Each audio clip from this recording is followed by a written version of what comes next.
Bueno, muchas gracias a todos por estar aquí. Sé que es la primera charla del día, que es una charla dura de asistir y bueno, espero que os merezca la pena venir aquí a escuchar lo que yo os pueda contar. Me llamo Álvaro, voy a intentar aligerar todo esto. Álvaro Hurtado, me encontráis en Drupal.org como Álvaro Hurtado con ceros en vez de OS, en Twitter, GitHub, en todos lados como Álvaro Hurtado. Trabajo en FrontID. Somos una empresa 100% distribuida, trabajamos en diversos clientes tanto en España como fuera de España. No somos una empresa muy grande, pero hacemos lo que podemos y creo que lo hacemos muy bien. Y vamos a intentar aligerar un poco todo lo que es la charla. Lo primero, esta charla es de Single Page Application con Vue. Vue se dice, en la web pone que es Vue. Entras en la web, el primer párrafo que en Vue.org, el primer párrafo que pone es la transcripción fonética de Vue y se dice Vue, ¿vale? Ya está, por si alguien está acostumbrado a Vue, tal, bueno, yo digo Vue, cada uno que lo diga como quiera, pero por lo menos que me entendáis. ¿Qué es una Single Page Application? Vuestro Gmail, cuando entráis en la web de Telegram, cuando entráis en la web de WhatsApp, ¿vale? Todo eso son Single Page Applications. Y lo que vamos a explicar, vamos a ver una demo que funciona, ¿vale? Y además voy a hacer la demo aquí porque no he sido capaz de hacer capturas de pantalla con GIF y toda la historia, así que nos la jugamos y hacemos la demo. Una demo de un to-do. Bueno, vamos a ver la demo. En vez de contárosla, no lo digo, lo hago. Esto es una Single Page Application, ¿vale? Estamos viendo un front en Vue.js, ¿vale? Y esto es una aplicación Vue.js que no sabe nada de Drupal, solamente sabe que existe una API en una determinada URL. Todo el código que está aquí hecho es código JavaScript en Vue. Ahora es cuando todo debería fallar porque es una demo. Bueno, no lo veis porque se corta un poco la pantalla, pero al final hay un botón de enviar que envía y ¿vale?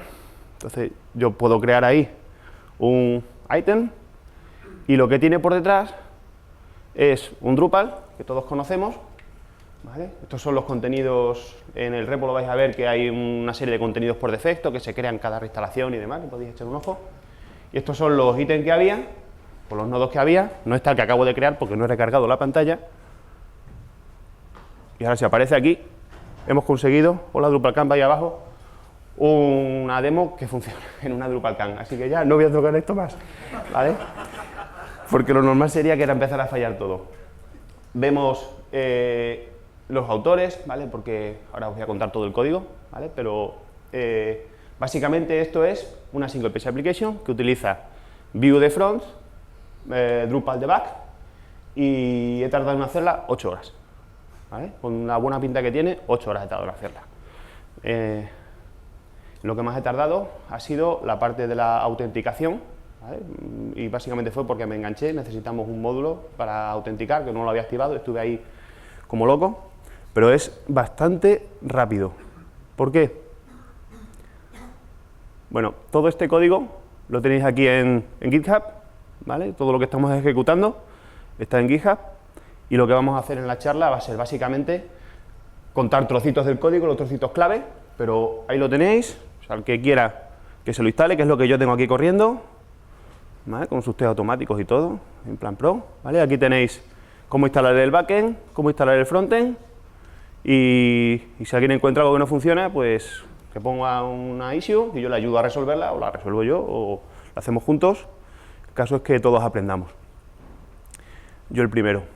Bueno, no encuentro el botón. Aquí. ¿Qué pasa? Yo no he sido hoy. Vale. Bueno, todos sabemos ya lo que es una Single Page Application. O sea, hay varios paradigmas. Bueno, se corta un poco todo esto, pero hay varios paradigmas para utilizar cualquier framework de front, como puede ser React, como puede ser Vue, Angular. Podemos inyectarlo dentro de nuestro Drupal, ¿vale? Que no es lo que estamos haciendo ahora, es otra manera de utilizar este tipo de... que es bastante sencilla también, incluso más sencilla porque puedes no necesitar una API, ¿vale? Pero nos vamos a centrar en completamente desacoplado, en esta presentación por lo menos. ¿Qué significa eso? Pues que nuestros usuarios solamente ven la aplicación Vue, pueden crear contenido, pueden loguearse, pueden hacer todo desde la aplicación Vue. La aplicación Vue se comunica con nuestro Drupal, y nuestro Drupal es quien almacena los usuarios, quien gestiona los permisos, o sea, la aplicación de Vue solamente dice, oye, yo quiero crear tal contenido, y después ya, con la API dice, quiero crear contenido, y el Drupal le dice, pues no tienes permisos, entonces recibe la respuesta, no tengo permisos, y le sacas al usuario en pantalla, no tienes permisos, vale, pues ya lo sé, pero el usuario en ningún momento ve Drupal, de tal manera que nuestro Drupal, si queremos, no tiene ni por qué estar expuesto al público, puede estar en una red privada, puede estar accesible solamente como queramos, ¿vale? O sea, no tenemos por qué tener nuestro Drupal abierto al público, sí que tiene que estar visible por la máquina que tiene el Vue, porque si no, no se comunican, pero nuestro Drupal, si queremos, no lo vemos. Hay gente que utiliza solamente coger contenido de las aplicaciones desacopladas, ¿vale? Porque tenemos toda una interfaz de administración con Drupal, que no tenemos por qué currárnosla si no queremos en nuestra aplicación desacoplada. No es este caso, ¿vale? Porque yo lo he planteado de manera que podamos hacer todo desde Vue, y Drupal se encarga de gestionar los datos, de gestionar permisos, gestionar usuarios, gestionarlo todo. Esto tiene otra cosa buena, y es que como nuestros usuarios solamente ven la aplicación Vue, puede que tengamos servicios que se integran muy bien con nuestro Drupal, que son esas pelotitas que no se ven, ¿vale? Que los podemos comunicar también vía API con nuestro Drupal, o puede que haya servicios que se integran más fácil sin tener que pasar por el Drupal, ¿vale? De tal manera que nuestra aplicación Vue puede comunicarse vía API con otros servicios que, oye, no necesito aquí Drupal para nada. Bueno, pues si realmente no necesitas para nada, porque es un servicio completamente desacoplado, puedes comunicarlo con tu aplicación Vue. ¿Por qué no? Bueno, y la pregunta, ¿por qué Vue? ¿Vale? En mi caso, la aplicación, digo, el motivo principal fue porque entré en un equipo que hacían ya Vue y yo llegué sin saber nada de Vue, React ni Angular, muy poquito, o sea, lo típico que has enredado y ya está. Y este equipo ya utilizaba Vue. Y bueno, pues Vue, ya está, si el saber nunca viene mal. Y a mí me ha gustado mucho. ¿Por qué? Lo primero porque es facilísimo empezar a hacer cosas. O sea, tú empiezas a hacer cosas y haces cosas de verdad. O sea, y después de haber aprendido Drupal, pues ves una cosa fácil de aprender y dices, hostia, qué guay, si no soy tan torpe como yo pensaba, ¿no? Y lo de la curva de aprendizaje, que lo veréis en 1000 sitios, o sea, yo no me voy a parar mucho en esto porque hay 1000 tutoriales y creo que lo que aporta más valor es que veáis la demo como la he hecho. Pero es verdad lo de la curva de aprendizaje, o sea, si yo he sido capaz de en 2 o 3 días estar haciendo cositas y en un par de semanas estar haciendo cositas que podrían salir a producción, cualquiera de vosotros podéis, os lo aseguro. Una cosa que me gusta también mucho de Vue es que no hay realmente una empresa detrás, ¿vale? En ese sentido, se parece mucho a Drupal, o sea, Drupal empezó Dries, y ahora hay una comunidad detrás, tal, y Vue sigue un poco la misma filosofía. Entonces, a mí particularmente me mola, o sea, es una razón quizá un poco etérea, de ideales y tal, pero a mí me mola, ¿no? Porque al final es la comunidad quien va desarrollando, quien va tomando decisiones, etcétera. No conozco tanto la comunidad de Vue, pero me parece que se parece un poco. La facilidad de reactividad, que esto realmente nos lo da cualquier, o sea, React nos lo da, Angular nos lo da, pero no sé, a mí en Vue me parece súper sencillo todo. Ahora os contaré cómo funciona todo eso porque es facilísimo. Que está orientado a componentes como cualquier framework de JavaScript, ¿vale? Ahora veremos también cómo se hacen componentes. Al final, hacer una web orientada a componentes es tan sencillo como que nos podemos hacer nuestras propias etiquetas HTML y dentro de esas etiquetas HTML lo que tenemos son cosas o elementos que hacen cosas y tienen otras etiquetas HTML que las hayamos hecho nosotros, es decir, que sean nuestros propios componentes o no. Eso, a grandes rasgos, es como yo explico las web orientadas a componentes. Y después una serie de herramientas bastante buenas, como por ejemplo es Beautify. Beautify es una librería de componentes ya hechos, orientados a la interfaz. Y está guay, porque habéis visto la demo, ¿verdad? Pues no he tocado CSS, o sea, la he hecho sin tocar nada de CSS. y eso está muy bien, ¿vale? Y ya es responsive de serie. En Beautify hay un componente que es el componente de layout, que es muy parecido a lo que conocemos como a Bootstrap, ¿vale? O sea, tú dices, ¿cómo es mi layout? Venga, pues quiero una fila y ahora quiero 2 columnas que se comporten con una pantalla XS a 12 columnas. O sea, tú te vas componiendo tu layout con componentes que están propios de Vue. También hay un componente que te traduce Bootstrap a Vue, ¿vale? Que ese no, la verdad es que no lo he probado porque con Beautify me sobra, pero tenemos componentes para hacer toolbars, para hacer ventanas modales, para un montón de cosas de interfaz, que es Material Design todo. O sea, las aplicaciones que solemos estar acostumbrados a ver, que tal, todo eso normalmente es Material Design, pues con Beautify es súper sencillo. Vuex, o Vuex, no sé cómo se pronuncia, porque no viene en la web, es la manera en la que tenemos de comunicar componentes, que ahora os lo explico, y el caso es que es específico para Vue. Utiliza el patrón Flux, que tanto React como Angular suelen utilizar otro, ¿vale? Y este es específico para Vue, la verdad es que funciona bien y es fácil. Y también hay una herramienta que es Nuxt, que nos hace el server-side rendering. ¿Y eso qué es el server-side rendering? Pues básicamente es, cuando nosotros hacemos una aplicación de estas en JavaScript, tenemos un HTML que lo único que hace es meter 4 cositas e inyectar un JavaScript, y ese JavaScript empieza a hacer todo el tema de renderización y demás. Bueno, pues Nuxt lo que nos hace es que, en vez de servirnos ese HTML pequeñito y los JavaScript para que luego el navegador lo monte todo, nos hace una primera carga. A partir de ahí ya sí se hace todo en el navegador, pero la primera carga nos la da precompilada ya, o sea, preinterpretada con el HTML, en vez de para que se monte el navegador ya montado. Y con eso lo que hacemos es que nos quitamos los problemas de SEO que tienen las Single Page Applications, porque normalmente los robots de los buscadores mirando todas las páginas, viendo qué hay y lo meten en su caché, pum, pum, pum, pum, y no se esperan a que se monte la página. O sea, lo que no esté montado, aunque decían que iban a empezar a indexarlo y tal, pero por lo que yo he leído, por lo que he probado, de momento no indexan todo lo que hay, ¿vale? Entonces con Nuxt sirves un HTML estático,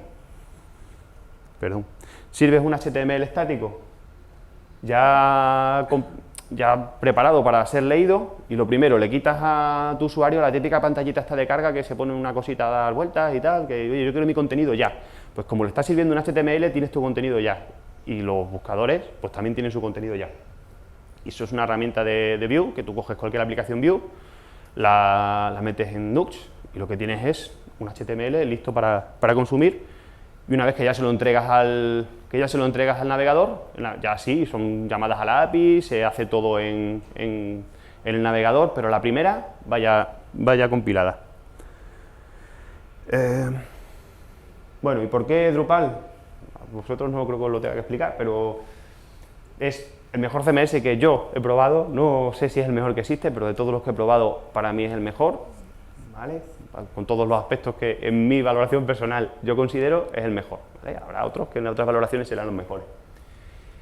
Después todo el tema de REST in Core, el tema de que un CMS venga ya preparado para ser desacoplado hace que todo funcione muy bien, ¿vale? Porque al final hay muchísimo esfuerzo en Core, todo está con test automático y la verdad es que funciona. O sea, parece raro que a estas alturas una cosa buena que digamos de una herramienta tecnológica es que funciona, pero todos vivimos la realidad y todas las casuísticas que promete que funcionan de verdad. Y después hay un gran esfuerzo en muchas iniciativas para que Drupal esté desacoplado. Visteis ayer, no sé si visteis la charla de Preston, en la que hacía hincapié que estamos en un presente ya multicanal y que la supervivencia de cualquier CMS está en ser multicanal y ser desacoplado. Pues esto se nota porque tenemos iniciativas como JSON API, que es una maravilla. Ahora os contaré un poquito de JSON API al final. En GraphQL hay una distribución en la que está todo esto ya implementado con autenticación y demás, y le podéis echar un ojo. Yo no la he usado para la demo, he querido utilizar solamente lo que viene en Core, ¿vale? Pero a partir de ahí, una vez que entendemos todo eso, todo lo demás son ayudas. Bien, y básicamente por eso Drupal, y aparte porque las APIs se hacen súper rápido. He estado en proyectos haciendo APIs con otros con otros sistemas y o he tenido muy mala suerte o en Drupal se va bastante más rápido y funciona todo. Ahora, bueno, aquí era cuando no sabía si me iba a atrever a hacer la demo, ¿vale?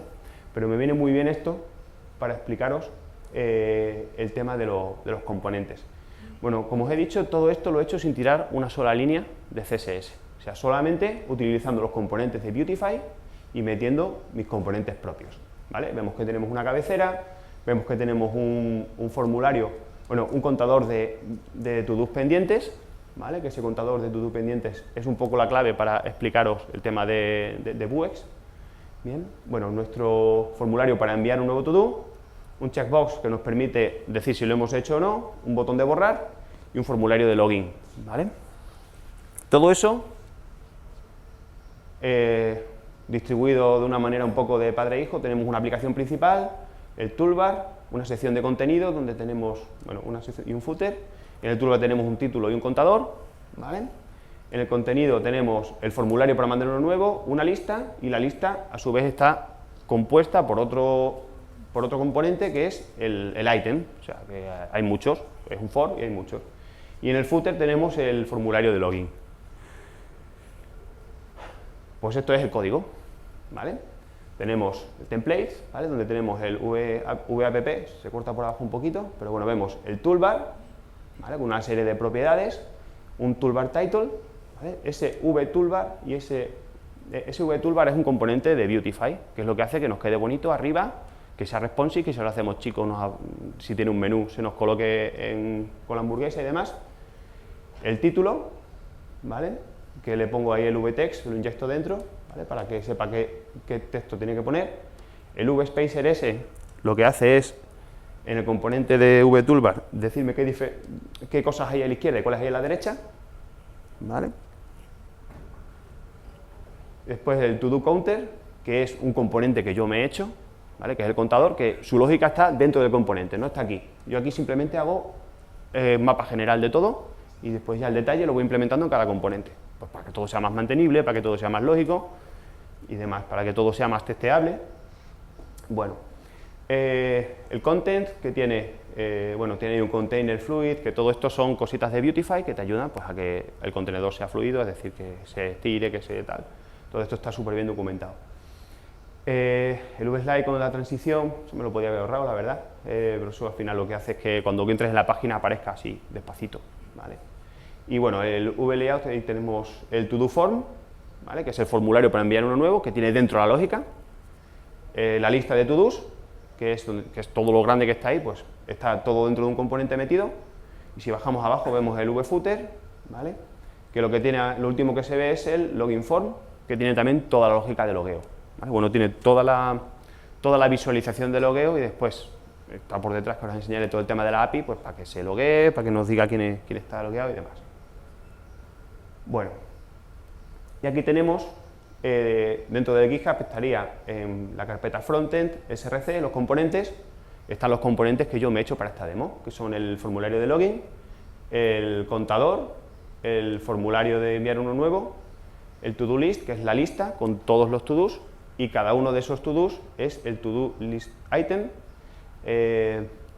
Normalmente esto se organiza por carpetas y por nombre, es decir, cuando un elemento solo tiene sentido dentro de otro, como por ejemplo el to-do list item con el to-do list, lo que hacemos es empezar con el nombre del otro y le vamos añadiendo lo que es. Esto es un poco una convención que se hace por legibilidad, está también documentado en la documentación de Vue, ¿vale? Y bueno, aquí la verdad es que podía haber organizado esto por carpetas, pero la verdad es que no lo he hecho, pero bueno, quizá hubiera tenido más sentido, pero bueno, son 5 componentes, creo que se entiende. Y aquí tenemos un componente que se está comunicando con otro componente de una manera, bueno, pues bastante rudimentaria, pero que en este caso se puede hacer. Si os fijáis, este es el componente to-do list, esta es la lista, ¿vale? Donde están todos los to-dos. Bien, ¿y qué es lo que tiene? Como veis es bastante legible, pone template, vlist, to-do list item, y ahí tenemos la palabra vfor, ¿vale? Eso es porque estamos haciendo un for. Más abajo en el código, que aquí no se ve, tenemos un array donde están todos, que eso lo explico luego cuando os cuente el tema de Vuex. Tenemos el array items, entonces ahí hacemos un v-for, ¿vale? Y estamos instanciando mi componente to-do list item, es decir, el ítem, y lo que estamos haciendo donde pone key item.id es que le estamos dando una clave para el for, que es necesaria, y el vbind le estamos pasando el id de nuestro key, ¿vale? Es decir, estamos comunicando un componente padre con su hijo, pasándole un número en este caso, que es simplemente el id de nuestro ítem. Es decir, estamos comunicando un padre con su hijo. Esto es sencillo, ¿vale? Y se puede hacer, y en muchos casos es la mejor opción, como por ejemplo, en este caso, bajo mi punto de vista, es la mejor opción, pues estamos haciendo un for, y a cada elemento le digo, oye, tú eres este, ¿vale? Píntate sabiendo que eres este. Y dentro del ítem, ¿vale? Si os fijáis, no se ve, porque está cortado, vaya pena. Bueno, ahí donde pone export default, pone prop igual a id, ¿vale? Porque sabe que va a recibir de su padre un id. Qué pena. Ahora se ve peor. No se ve. Bueno, os lo creéis, ¿vale? Si no, veis el ejemplo. Pone for... no, espera. Hay una opción. Tengo aquí el código. Más fácil. Está aquí frontend, src, components, to-do list item. Aquí tengo scroll. Si lo sé usar. Aquí. ¿Vale? ¿No veis? Aquí pone la parte del script, que no he querido meterme todavía para no liaros mucho, ahora que ya me meteré. Pone props id, o sea, recibe una cosa de su padre, que es el id. ¿Vale? Entonces, ahí, si veis la siguiente propiedad, ya desvelo un poquito, pone computed item, ¿vale? O sea, tengo algo aquí dentro, una propiedad, una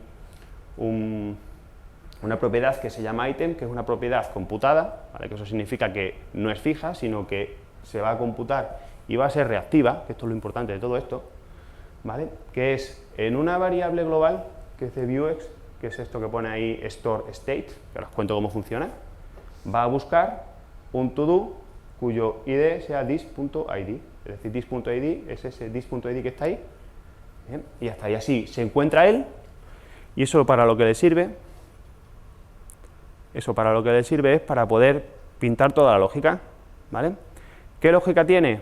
Pues aquí tenemos, por ejemplo, el vListTile, esto es otro componente de Beautify, que lo que hace es que nos pinta un elemento como un elemento de una lista, ¿vale?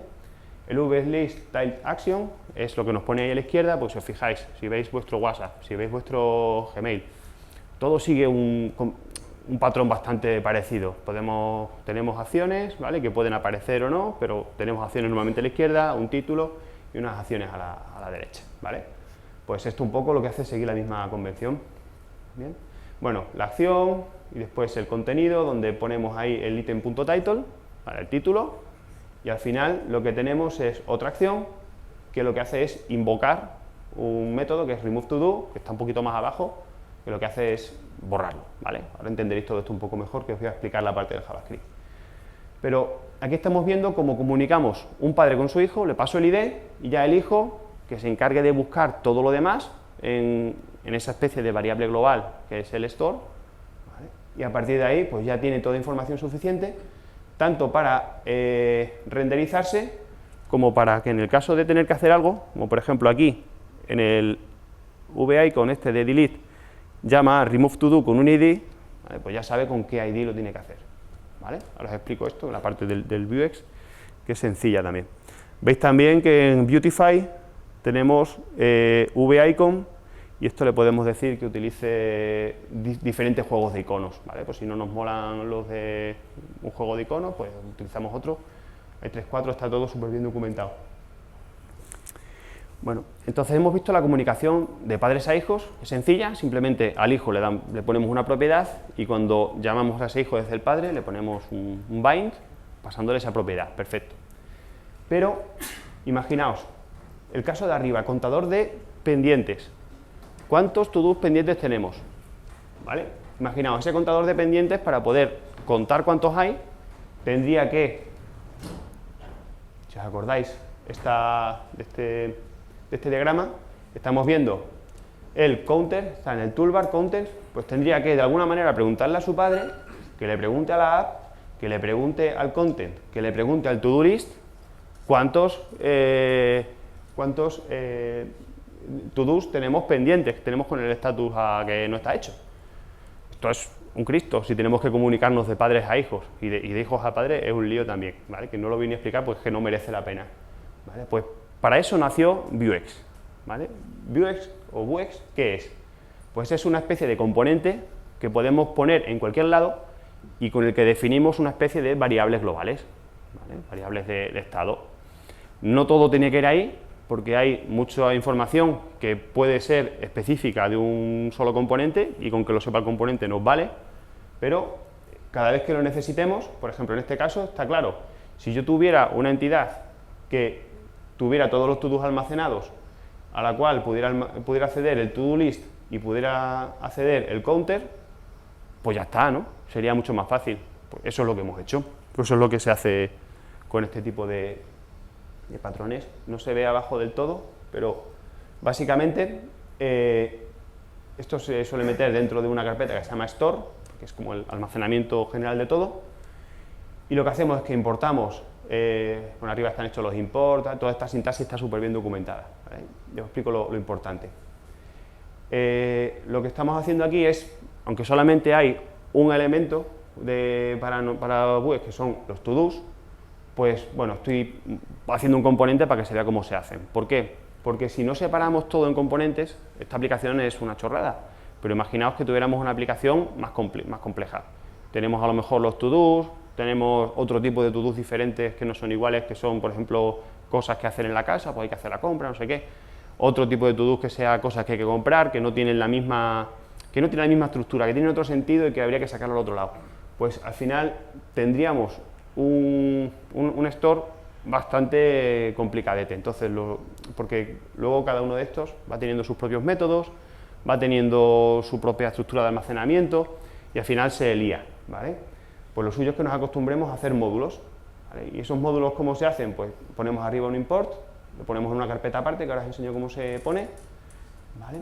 Y definimos una serie de, inicializamos una serie de variables, que son las acciones.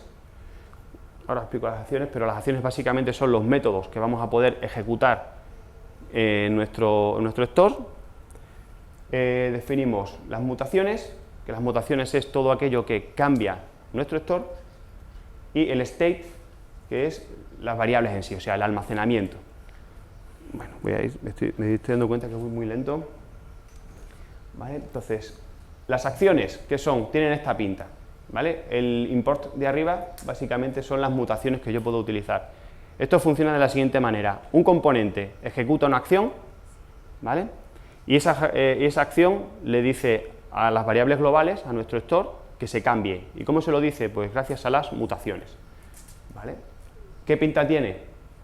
Pues ahí donde veis el export default, ese que pone get token, get to do's, todo eso son acciones, son métodos que yo puedo ejecutar, ahí más abajo, ¿vale? ¿Y qué es lo que ocurre con esto? Pues que cuando yo llamo a una de esas acciones, estas por ejemplo están haciendo llamadas a la API, ¿vale? Entonces, ¿esto qué es lo que hace? Normalmente utiliza una promesa, ¿vale? Por ejemplo, bueno, el API get token no utiliza una promesa, pero el get to do sí. Bien, entonces cuando yo llamo al getToDo's, lo hace en la llamada al API, ahora os enseño el código que hay detrás, y hace una llamada a la mutación, pone commit setToDo's, que eso es una mutación, y las mutaciones son las que se encargan de cambiar la variable de estado. Ahora os enseño la mutación y si hay un error, bueno, y si hay un error, en este caso saca por consola. Las mutaciones, ¿qué es esto? Lo que hacen es cambiar el state, es decir, cambian los datos en sí. Y preguntaréis seguramente por qué las acciones llaman a las mutaciones y las mutaciones cambian el state, ¿no? ¿Por qué no lo cambiamos directamente? Pues bien, por lo siguiente: Como todo esto es reactivo, cuando cambia el state, todo aquello que está, dependiendo del state, cambia con el state. O sea, el contador de to-dos pendientes, cuando yo creo uno nuevo, que no se ve. Cuando creo uno nuevo, el contador se incrementa, pero es que no cabe. Bueno, el contador se incrementa, me veis de tener que creer, ¿vale? Pero no tengo que recargar, no tengo que hacer nada. Eso es porque es reactivo. Pues bien, todos los componentes están pendientes de todo eso, de todo lo que está en el state para cambiar. En cuanto cambia, se cambia todo. Ahora, el cambiar ese state es una operación bloqueante. Es decir, cuando alguien está cambiando ese state, todo el mundo deja de escuchar, o sea, se queda unas décimas de segundo durante el tiempo que se esté cambiando el state, la aplicación bloqueada. ¿Qué ocurre si yo en mi acción necesito una llamada a una API que no sé cuánto tiempo va a tardar? Puede tardar una décima de segundo, puede tardar 20 segundos, puede dar un timeout, ¿vale? No puedo tener mi aplicación bloqueada durante todo ese tiempo. Entonces se hace la llamada si veis el get to do's, se hace la llamada a la API, ¿vale? En la acción, y después, cuando tengo mi respuesta de la API, hago la mutación, para no dejar la aplicación bloqueada todo ese rato, porque si la API responde rápido, a lo mejor no me entero, pero si responde lento, que no lo sé, pues voy a tener la aplicación bloqueada un buen rato. Bueno, vamos a la parte del JavaScript de abajo, ¿vale? ¿Cómo utilizo este Vuex en mis componentes? Bueno, pues simplemente le digo, importo las acciones y los getters del Vuex, ¿vale? Este import to-do list item from to-do list item es para poder utilizar el componente, ¿vale? Eso no tiene que ver con Vuex. Y lo que pongo abajo es los métodos, ¿vale? Veis map actions, get to-dos y get token. Esos son los métodos que yo puedo utilizar dentro de este componente porque los estoy escribiendo ahí. Si no pongo nada, me los importa a todos, ¿vale? Pero lo suyo es intentar meter ahí solo los que necesitas, un poco por mantener un orden. Bien. Y una vez que tengo eso, puedo llamar desde dentro de mi componente a lo que yo quiera. No se ve porque está cortado también, pero abajo hay una llamada al getToDo's, hay un dis.getToDo's, ¿vale? Básicamente. Cuando se carga el componente, hay un dis.getToDo's. No me da para enseñarlo porque nos quedamos sin tiempo.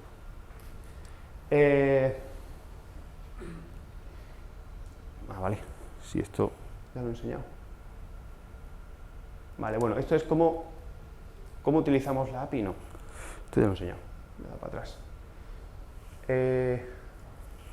Esto debería ser cómo utilizamos la API, pero no es la API. Bueno, después, me falta cómo utilizamos la API, os lo cuento. En la API utilizamos un componente que se llama... Utilizamos un componente que se llama Axios, una librería, ¿vale? Que esa librería nos da todo lo que necesitamos para comunicarnos con una API REST, ¿vale? Entonces, yo tengo mi fichero de API y lo que hago es que tengo mi método de getToken, que lo puedo utilizar cada vez que inicio la aplicación. Esto está utilizando Basic Auth, ¿vale? Que realmente no es muy seguro, ¿vale? Pero es lo que tenemos en core. Bien, y según qué tipo de aplicaciones, a lo mejor se puede utilizar, ¿vale? Porque al final, bueno, te pueden inyectar un JavaScript en el navegador, que te lea el usuario y contraseña y demás, pero bueno, cierto tipo de aplicaciones se podría llegar a utilizar. Igual, add-to-do, ¿vale? Al final lo que hace es meter unas cabeceras de autenticación, porque si no, no sabe quién soy yo, para poner el autor. Bien, entonces hace un axios.post, tengo la variable base API URL y el endpoint en el que estoy metiendo las cosas. Entonces, cuando me responde, devuelvo la respuesta. O sea, todo esto, lo podéis mirar en el ejemplo y mirarlo despacito, todo esto me está haciendo la comunicación con el Drupal.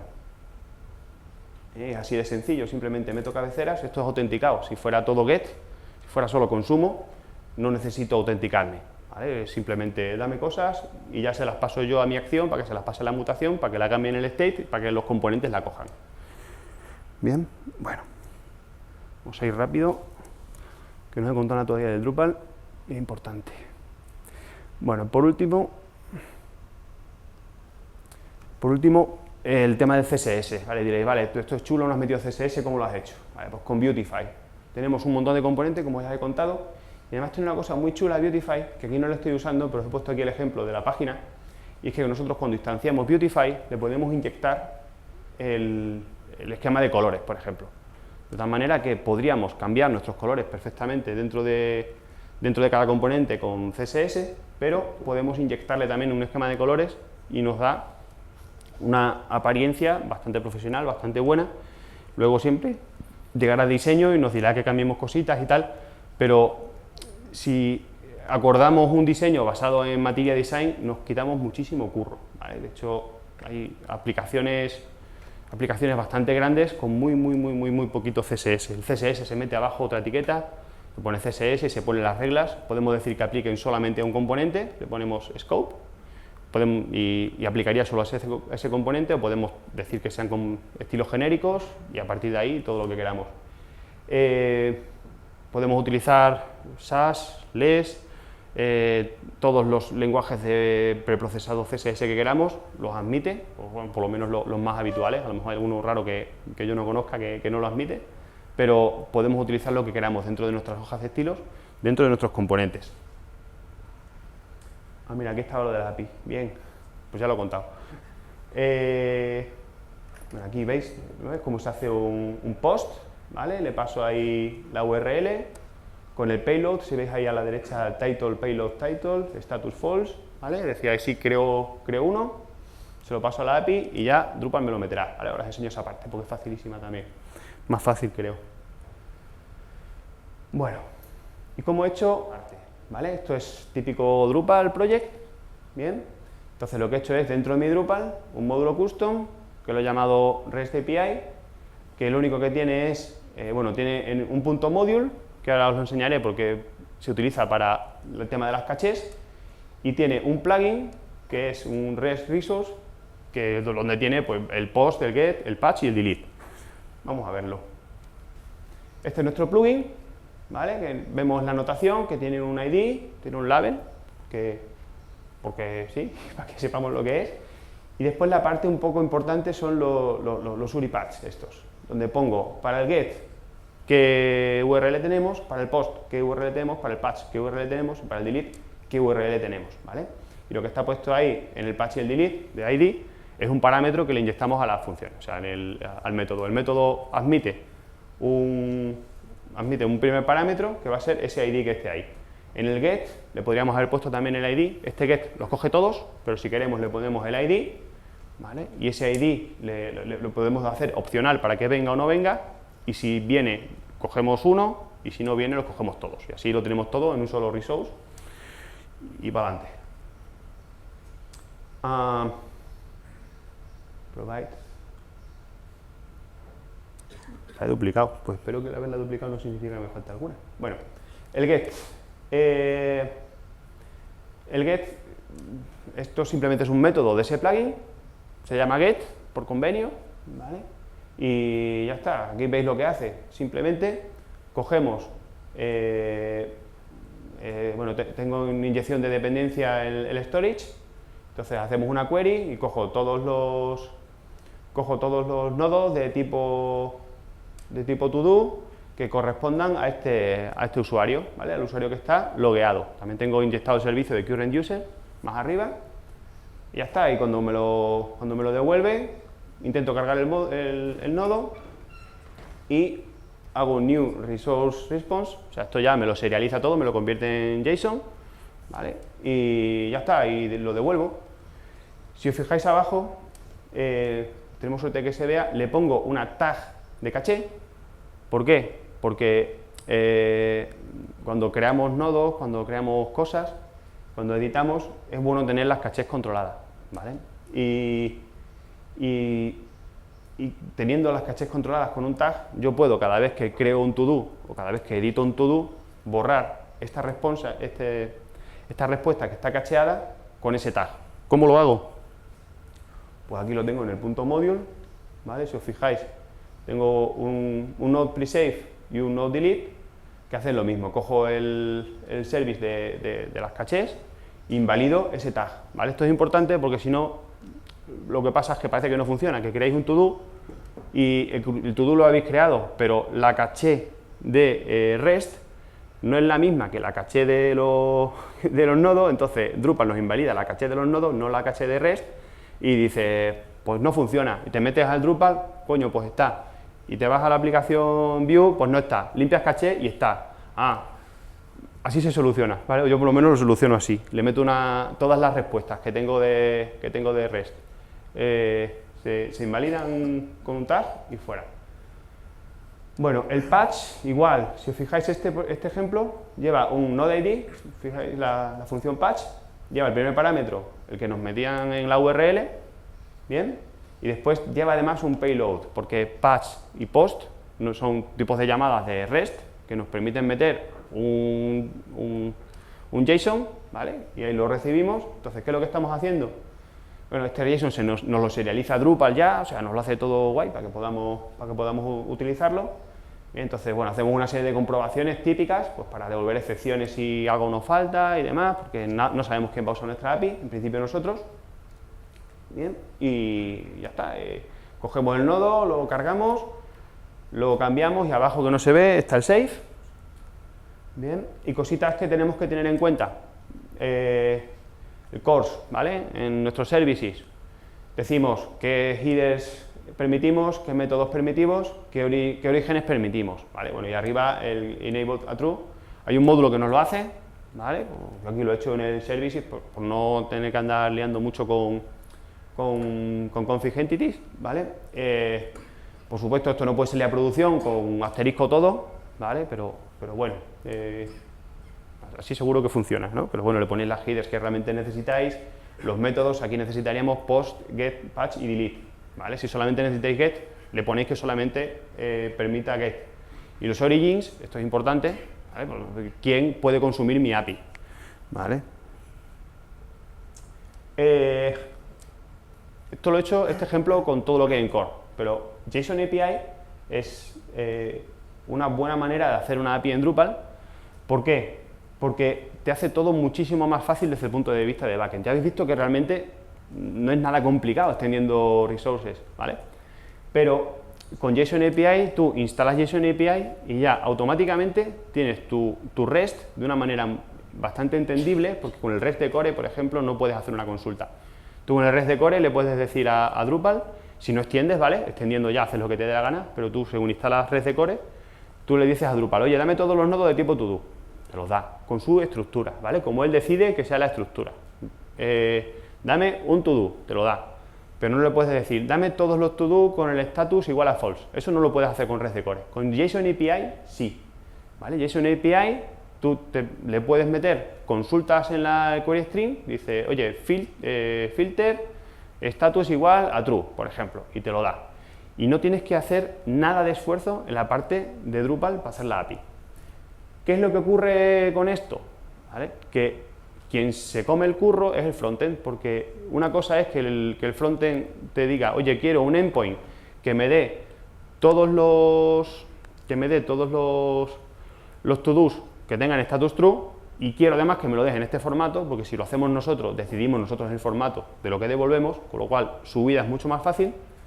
Y otra cosa es que le digamos, mira, aquí tienes el JSON API de los to-dos, hazte la consulta tú y lo que recibes tú lo procesas y tal. O sea, ahí hay un poco, dependiendo de si nuestro equipo tiene más capacidades de frontend o más capacidades de backend, podemos hacer una cosa u otra. Pero con JSON API, por ejemplo, con Swagger, te documenta la API. O sea, le metes un módulo, metes el Swagger, que lo puedes meter incluso como una extensión de navegador, o lo puedes meter si le metes la librería, y tienes la API documentada con qué llamadas hay, qué campos te devuelve, qué puedes hacer con cada resource, ¿vale? Y simplemente esto se nutre de las entities que tengamos hechas en Drupal, aunque sean custom entities. JSON API se entera de que existen y te da todas las operaciones para poder filtrar, poder modelar la salida, pero todo eso, claro, cambiando la llamada que nosotros hacemos. Bien.